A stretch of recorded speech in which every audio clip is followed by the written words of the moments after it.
नमस्कार दोस्तों, मैं विश्राम सिंह स्वागत करता हूं आपके YouTube channel Tathagat mathematics classes में। दोस्तों, हम आपको बताएंगे अभ्यास 8B के वर्ग समीकरण। देखिए, वर्ग समीकरण को कैसे सोल्व किया जाता है आप लोगों के सामने हम डिस्कस करेंगे। ठीक है दोस्तों, इसमें क्या दे रखा है क्वेश्चन पहले में,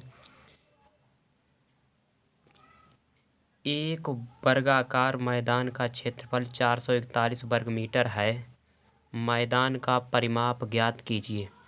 इसमें दोस्तों क्या ज्ञात करना है, वर्गाकार मैदान का क्षेत्रफल दे रखा है 441 वर्ग मीटर, मैदान का परिमाप ज्ञात कीजिए। देखिए, वर्गाकार मैदान का परिमाप निकालना है। अच्छा, वर्ग के क्षेत्रफल का फार्मूला क्या होता है?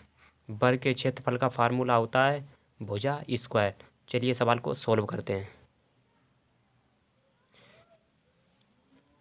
देखिए, वर्ग होता क्या है, जिसकी चारों भुजाएं बराबर हों उसे हम क्या कहते हैं, वर्ग। वर्ग की कुछ आकृति ऐसे बनती है, देखिए आपके सामने बनाते हैं।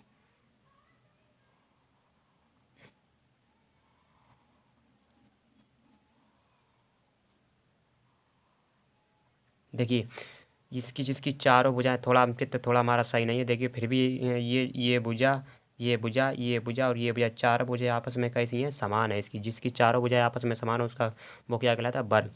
तो चलिए सोल्व करते हैं। तो एक वर्गाकार मैदान का क्षेत्रफल 441 वर्ग मीटर है। ठीक है, 441 वर्ग मीटर है। तो देखिए, वर्गाकार मैदान का क्षेत्रफल कितना दे रखा है, लिखते हैं। वर्गाकार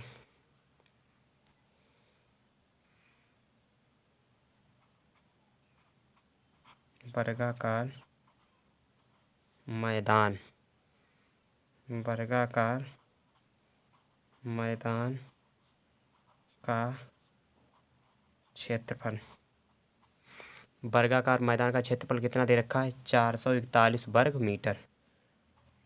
441 वर्ग मीटर। ठीक है, ये वर्गाकार क्षेत्रफल दिया है 441 वर्ग मीटर। ठीक है, चलिए, वर्ग का मैदान का क्षेत्रफल यानी वर्ग के क्षेत्रफल का फार्मूला क्या होता है, भुजा स्क्वायर। तो लिख देते हैं, वर्ग के क्षेत्रफल का फार्मूला भुजा स्क्वायर। भुजा स्क्वायर वर्ग के क्षेत्रफल का फार्मूला होता है भुजा स्क्वायर। मैंने लिख दिया, वर्ग के क्षेत्रफल का फार्मूला क्या होता है, भुजा स्क्वायर, लिख दिया भुजा स्क्वायर। और इधर दे रखा क्या है, क्षेत्रफल 441। ठीक है, तो देखिए भुजा बराबर स्क्वायर हटाएंगे, सामने क्या आ जाएगा, under root. Under root under root में 441 स्क्वायर हटाएंगे, सामने अंडर रूट आ जाएगा। ठीक है दोस्तों, अब क्या करेंगे, तो भुजा बराबर क्या हो जाएगी, 441 कितने का वर्गमूल होता है, तो 441 कितने का वर्गमूल होता है, ये होता है 21 का वर्गमूल।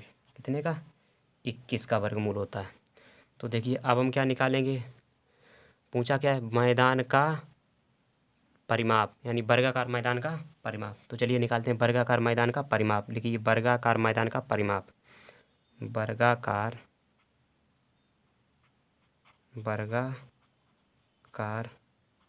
मैदान का परिमाप।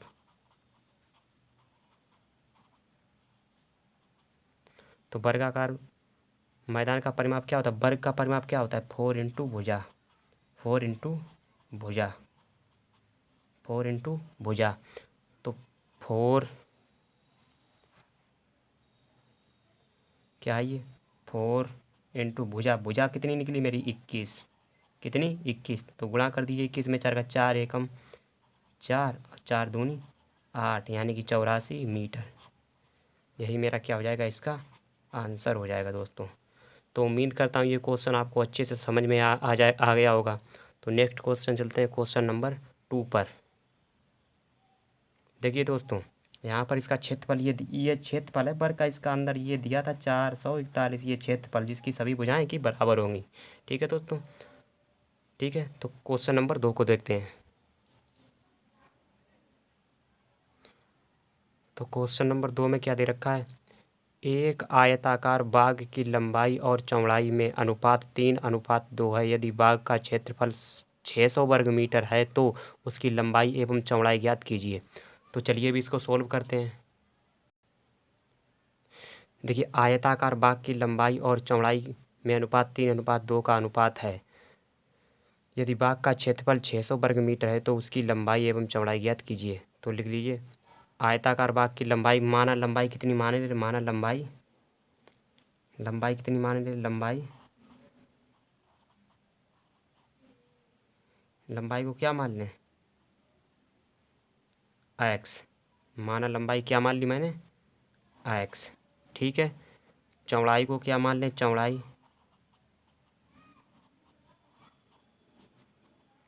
को क्या मान लें हम, y। क्या मान लें, y। लंबाई को x मान लिया, चौड़ाई को मैंने y मान लिया। अब क्या दे रखा है, यदि बाग का क्षेत्रफल 600 वर्ग मीटर है, बाग का क्षेत्रफल 600 वर्ग मीटर है। ठीक है दोस्तों,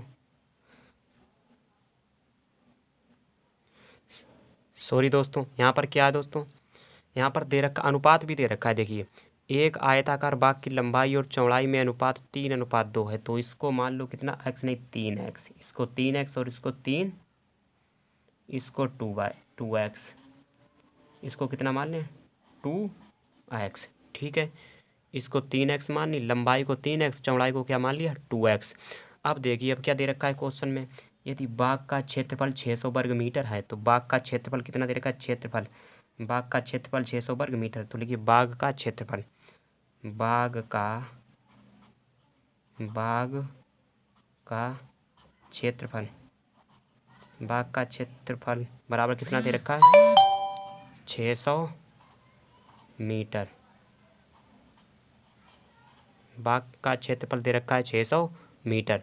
तो देखिए दोस्तों, बाग का क्षेत्रफल दे रखा है 600 मीटर। तो देखिए, बाग का क्षेत्रफल, ये बाग किस आकार का है, आयताकार बाग की लंबाई, आयत का।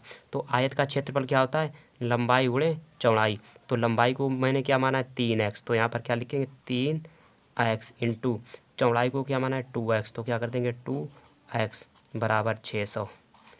ठीक है, यहाँ तक समझ में आ गया होगा। देखिए फिर समझिए, आयत का जो क्षेत्रफल होता है वो होता है लंबाई गुणे चौड़ाई। तो आयत का क्षेत्र, बाग जो है वो आयत के आकार का है, तो वहाँ पर आयत का फार्मूला लग जाएगा, यानी आयत का क्षेत्रफल क्या होता है, लंबाई गुणे चौड़ाई। तो क्या हो जाएगा यहाँ पर, 3 दूनी 6, यानी कि 6x स्क्वायर बराबर 600। यहाँ तक अच्छी तरीके से समझ में आ गया होगा। ठीक है दोस्तों, ठीक है, चलिए। तो एक्स स्क्वायर बराबर क्या हो जाएगा, 600। देखिए, ये गुणा में पक्षांतर करते हैं, किस में हो जाएगा, भाग में। किस में हो जाएगा, ये भाग में। तो ये किस में हो गया, भाग में। तो काट दो 6 दे, 6 धम 60, कितना आ गया, 100। तो एक्स स्क्वायर जो निकला है, एक्स स्क्वायर बराबर कितना निकला, 100।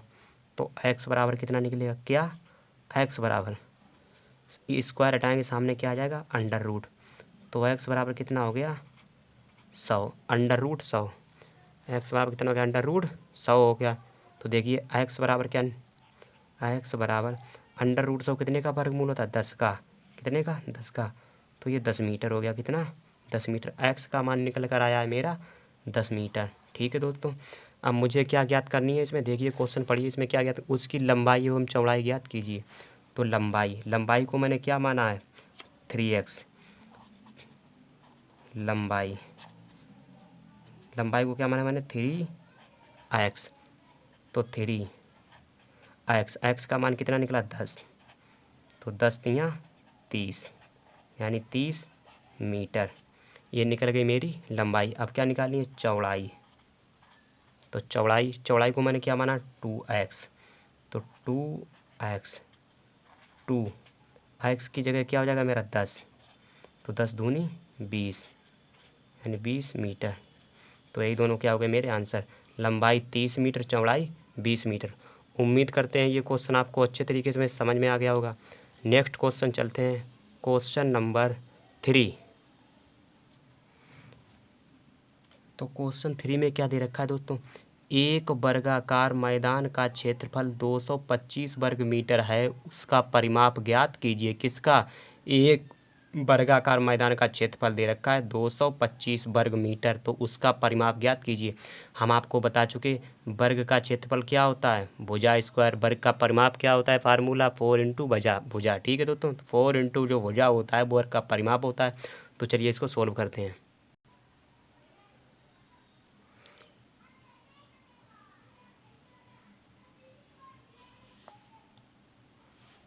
ठीक है दोस्तों, तो एक वर्गाकार मैदान का क्षेत्रफल कितना दे रखा, 225 वर्ग मीटर, उसका परिमाप ज्ञात कीजिए। उसका परिमाप ज्ञात कीजिए। तो परिमाप निकालते हैं। देखिए पहले लिख देते हैं यहाँ पे, वर्गाकार मैदान का क्षेत्रफल कितना दे रखा, वर्गाकार मैदान का क्षेत्रफल। तो वर्गाकार मैदान का क्षेत्रफल कितना दे रखा है, 225 वर्ग मीटर। वर्गाकार मैदान का क्षेत्रफल 225 वर्ग मीटर दे रखा है। ठीक है, तो वर्गाकार मैदान का क्षेत्रफल यानी वर्ग का क्षेत्रफल क्या होता है, भुजा स्क्वायर। क्या होता है, भुजा स्क्वायर। वर्ग के क्षेत्रफल का फार्मूला भुजा स्क्वायर बराबर, इधर कितना वर्ग का क्षेत्रफल होता है भुजा स्क्वायर। ठीक है, कितना दे रखा है, 225। तो भुजा बराबर क्या हो जाएगा, क्या भुजा बराबर सामने अंडर रूट आ जाएगा, 225 अंडर रूट 225। ठीक है, तो 225 कितने का वर्ग होता है, 225 कितने का वर्ग होता है, 15 का। कितने का, 15 का। तो ये हो गया मेरा 15। ठीक है दोस्तों, अब क्या निकालेंगे, उसका परिमाप। किसका, वर्गाकार मैदान का परिमाप। तो लिख दो वर्गाकार मैदान का परिमाप। वर्गाकार मैदान का परिमाप। देखिए वर्ग किस तरीके का होता है, वर्ग इस तरीके का होता है। देखिए दोस्तों, वर्ग इस तरीके का होता है ऐसे, क्योंकि चारों भुजाएं बराबर हो उसका, इसकी परि मीन्स परिधि, माप मीन्स मापना, जिसके चारों तरफ की माप हो जाए तो वो क्या होता है, परिमाप। तो वर्ग का परिमाप क्या हो जाएगा, 4 इंटू भुजा, 4 इंटू भुजा। तो 4 इंटू भुजा हो जाएगा। ठीक है दोस्तों, 4 इंटू भुजा। तो 4 इंटू भुजा, भुजा कितनी है, 15। कितनी है, 15। तो 15 चक्कू 60 मीटर। ये 60 मीटर मेरा क्या हो गया, यही इसका आंसर हो गया दोस्तों। नेक्स्ट क्वेश्चन चलते हैं, क्वेश्चन नंबर 4। क्वेश्चन 4 में क्या दे रखा है, कक्षा 8 के 144 विद्यार्थियों को पंक्तियों में इस प्रकार खड़ा करना है कि प्रत्येक पंक्ति में उतने ही शिक्षार्थी हैं जितनी की कुल पंक्तियां। पंक्तियों की संख्या ज्ञात कीजिए। देखिए दोस्तों, तो यहाँ पर क्या मान लें, देखिए माना, क्या माना, पंक्तियों की संख्या, पंक्तियों की संख्या बराबर क्या मान लें, x। माना पंक्तियों की संख्या बराबर x। कहता है 144 विद्यार्थियों को पंक्तियों में इस प्रकार खड़ा करना है कि प्रत्येक पंक्ति में उतने ही शिक्षार्थी हों जितनी की कुल पंक्तियाँ। तो यहाँ पर क्या मान लें, विद्यार्थियों की संख्या। तो यहाँ पर देखिए विद्यार्थियों की संख्या बराबर विद्यार्थियों की संख्या बराबर क्या, x। ठीक है दोस्तों, विद्यार्थी पंक्तियों की संख्या, विद्यार्थियों की संख्या। अब यहाँ पर क्या हो जाएगा दोस्तों, देखिए क्या पूछा है, विद्यार्थियों को उतनी कुल पंक्तियों की संख्या ज्ञात कीजिए, पंक्तियों की संख्या। अब देखिए कक्षा 8 के 144 विद्यार्थियों को पंक्तियों में इस प्रकार खड़ा किया जाता है।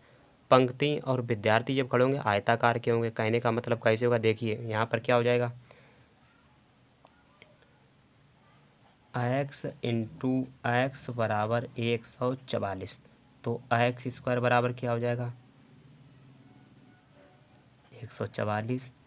तो x बराबर क्या हो जाएगा दोस्तों, अंडर रूट 144। ठीक है, तो x का जो मान निकला है कितना निकला है, 144 कितने का वर्गमूल होता है, 12 का। कितने का, 12 का होता है। हमसे पंक्तियों क्या पूछा है, पंक्तियों की संख्या। तो ये पंक्तियों की संख्या, पंक्तियों की संख्या। क्या पूछा है? पंक्तियों की संख्या। तो पंक्तियों की संख्या मैंने क्या मानी थी यहाँ पर? पंक्तियों की संख्या को क्या माना मैंने? एक्स। तो पंक्तियों की संख्या को क्या माना? एक्स। एक्स का मान कितना निकल के आया? 12। तो पंक्तियों की जो संख्या होगी कितनी होगी मेरी? 12। तो यही मेरा क्या हो जाएगा? आंसर। नेक्स्ट क्वेश्चन चलते हैं, क्वेश्चन नंबर 5। क्वेश्चन नंबर 5 में क्या दे रखा है दोस्तों? किसी संख्या के वर्ग का 3 गुना 192 है, संख्या ज्ञात कीजिए। किसी संख्या के वर्ग का 3 गुना 192 संख्या ज्ञात कीजिए। तो देखिए बहुत ही सिंपल क्वेश्चन है। देखिए सॉल्व करते हैं इसको। देखिए किसी संख्या के वर्ग का 3 गुना 192, तो माना संख्या बराबर एक्स। माना संख्या बराबर क्या? माना संख्या बराबर एक्स। तो किसी संख्या के वर्ग का 3 गुना 192, तो मैंने मान लिया संख्या क्या है मेरी? एक्स है। अब कहता है उसी संख्या के वर्ग का 3 गुना, जो मैंने एक्स माना इसका करेंगे वर्ग, यानी कि संख्या के वर्ग का। संख्या मानी मैंने एक्स, कहता है संख्या के वर्ग का, तो इसका कर दिया वर्ग। वर्ग का 3 गुना, गुना का मतलब गुणा, 3 गुना कितना? 192 बराबर 192। फिर समझिए कहता है कि किसी संख्या के वर्ग का 3 गुना 192, तो माना संख्या बराबर एक्स मान लिया। कहता है संख्या के वर्ग का 3 गुना, जो संख्या मैंने एक्स मानी उसका करेंगे वर्ग और कर देंगे तिगुना। तो संख्या के वर्ग का 3 गुना हो गया, कहता है 192 बराबर 192। ठीक है दोस्तों, चलिए तो ये क्या हो गया? 3x² 3x² बराबर 192। ठीक है दोस्तों, तो x² बराबर क्या हो जाएगा? x² बराबर हो जाएगा 192/3।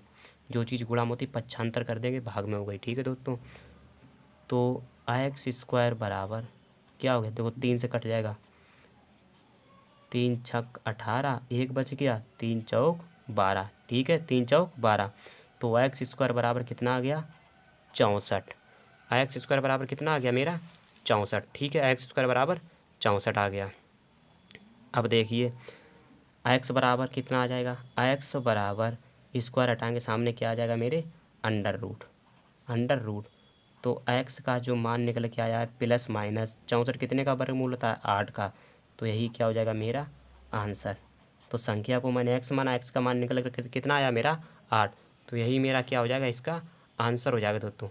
उम्मीद करता हूँ ये क्वेश्चन आपको अच्छे तरीके से समझ में आ गए होंगे। इस तरीके से प्रश्नावली 8वीं कंप्लीट होती है। दोस्तों अगर वीडियो पर पहली बार हो तो इसको सब्सक्राइब कर दें और लाइक कर दें। धन्यवाद।